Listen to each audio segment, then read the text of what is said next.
भाषा के दो रूप होते हैं, कथित रूप, लिखित रूप। कथित रूप को अंग्रेजी में कहते हैं ओरल लैंग्वेज और लिखित रूप को कहते हैं रिटन लैंग्वेज। भाषा के 3 अंगों के आधार पर व्याकरण के निम्नलिखित 3 विभाग किए गए हैं। व्याकरण के विभाग है, पहला है वर्ण विचार, जिसको अंग्रेजी में फोनोलॉजी कहते हैं। दूसरा है शब्द विचार, मार्फोलॉजी, और तीसरा है वाक्य विचार, सिंटैक्स। वर्ण विचार दोस्तों, फोनोलॉजी, इसमें वर्ण और उसके भेद के विषय में बात की जाती है। शब्द विचार, मार्फोलॉजी, जिसमें शब्द और शब्द के भेद बताए जाते हैं। वाक्य विचार में वाक्य के विषय में बात होती है। ये फोनोलॉजी और मॉर्फोलॉजी ये दोनों अंग्रेजी में भी सी-टेट के आता है और हिंदी में भी आता है, इसको आप लोग ध्यान दीजिएगा। अब आता है व्याकरण टॉपिक। भाषा के शुद्ध व अशुद्ध रूप का ज्ञान कराने वाले शास्त्र का नाम ही व्याकरण है। ठीक है, पढ़ने के लिए ध्वनियों का और लिखने के लिए लिपि का प्रयोग किया जाता है। आगे चलते हैं दोस्तों, वर्ण के विषय में बात करते हैं। वर्ण के 2 भेद होते हैं, स्वर और व्यंजन। स्वर 11 होते हैं और व्यंजन हिंदी में 33 होते हैं। हिंदी में स्वरों को 2 वर्गों में बांटा गया है, पहला है ह्रस्व स्वर और दूसरा है दीर्घ स्वर।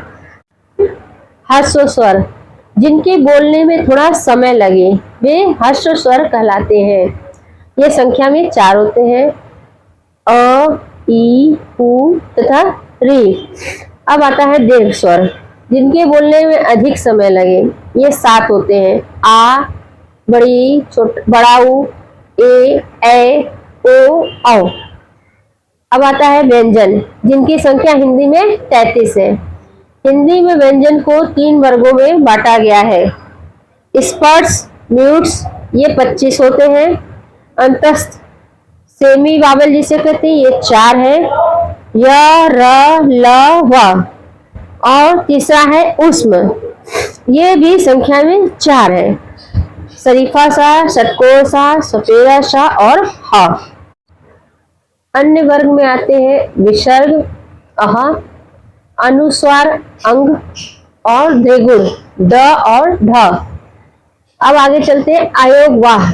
अंग और आहा ये 2 वर्ण हैं जिन्हें अयोग वाह के अंतर्गत पढ़ा जाता है। संयुक्त व्यंजन, जिसे अंग्रेजी में क्लस्टर कहते हैं, जब कोई स्वर रहित व्यंजन दूसरे व्यंजन से मिलकर नया वर्ण बनाता है तो उसे संयुक्त व्यंजन कहते हैं। जैसे छ, क प्लस षटकोर स से, त्र, त और र के मिलने से बनता है, ज्ञ, ज प्लस इया से, और श है स प्लस र।